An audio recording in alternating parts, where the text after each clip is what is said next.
सबसे पहले तो मैं आपको अग्रिम बधाई दे दूं सभी कार्यकर्ताओं की तरफ से कि राजस्थान प्रदेश में कांग्रेस की सरकार बनने जा रही है। ये सुनिश्चित है, कम से कम 120 सीटों के साथ राजस्थान में गहलोत सरकार बनेगी।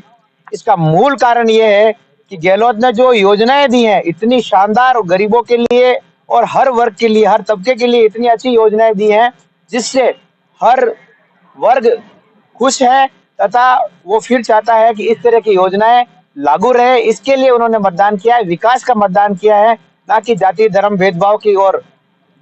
जनता ने जो राजस्थान की जनता ने विकास की ओर मत दिया है। रही बात जैतारण विधानसभा की, तो जैतारण विधानसभा में निश्चित रूप से सुरेंद्र गोयल अच्छे मतों से जीतने जा रहे हैं। मैं ये दावे के साथ कहता हूं, पूरी जिम्मेदारी के साथ कह रहा हूं कि सुरेंद्र गोयल जैतारण विधानसभा से अच्छे मतों से विजय प्राप्त करेंगे।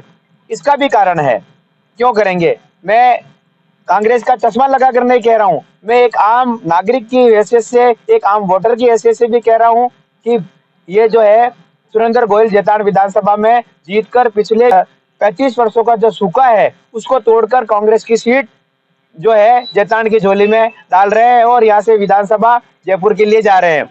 इसका मुख्य कारण है उनका पुराना अनुभव और उनका जो स्वभाव है वो समकक्ष रहा है सबके लिए। जब वो बीजेपी में विधायक थे तब भी सभी वर्गों को समान रूप से देखते थे।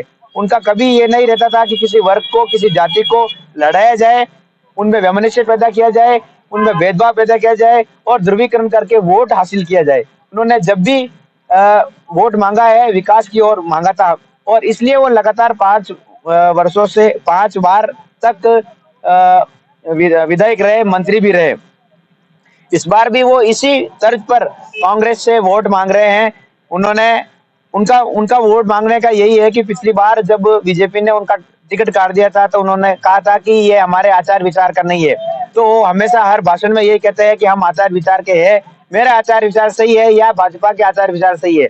और इसी आधार पर उन्होंने वोट मांगा है और सभी जनता, हर वर्ग, हर धड़ा जो कांग्रेस का था उनको अपने अंदर समाहित कर लिया और हर धड़े ने उनको स्वीकार कर लिया और पूरी कांग्रेस एक जज्म पर होकर उनको विजय बनाने जा रही है। कांग्रेस पार्टी जिंदाबाद, सुरेंद्र गोयल जिंदाबाद। तो मतलब क्या आपको ऐसा लगता है कि राज्य के साथ साथ जैतारण विधानसभा क्षेत्र में भी परिवर्तन होगा? बिल्कुल, जैतारण विधानसभा में पिछले 35 वर्षों का कांग्रेस का सूखा है, उसका सुकाल होने जा रहा है। और जैतारण विधानसभा निश्चित रूप से हम सभी कार्यकर्ता जिम्मेदारी पूर्वक ये कह रहे हैं कि जैतारण विधानसभा हम जीतने जा रहे हैं, निश्चित रूप से जीतेंगे।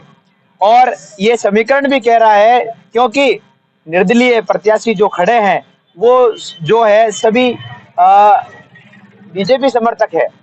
और रही दिलीप जी चौधरी की बात, तो वो भी कांग्रेस के हैं, मगर इतने वोट उनके जो है नहीं जा रहे हैं क्योंकि उन्होंने एक पार्टी अलग से ज्वाइन कर ली। निर्दलीय होते तो थोड़ा रहता कि भाई उनका सिंपैथी रहती, मगर अब उन्होंने एक दूसरी पार्टी ज्वाइन कर ली है, इसलिए समस्त कांग्रेस के कार्यकर्ता उनको वोट देने जा रहे हैं। और लक्ष्मण नाथ जी और मुकुट सिंह इत्यादि जो निर्दलीय प्रत्याशी है वो भारी मात्रा में बीजेपी को नुकसान पहुंचा रहे हैं। दूसरी ओर गोयल साहब के प्रबल समर्थक और जो उन्होंने 35 सालों में जो कमाई की है उसका जो परिणाम है, इस बार कांग्रेस की सीट जो है जैतारण कांग्रेस के खाते में जा रही है। मैं मुर्तुजा कुरैशी, एडवोकेट, मंडल अध्यक्ष वर, पूर्व विधानसभा यूथ कांग्रेस अध्यक्ष, जैतारण विधानसभा।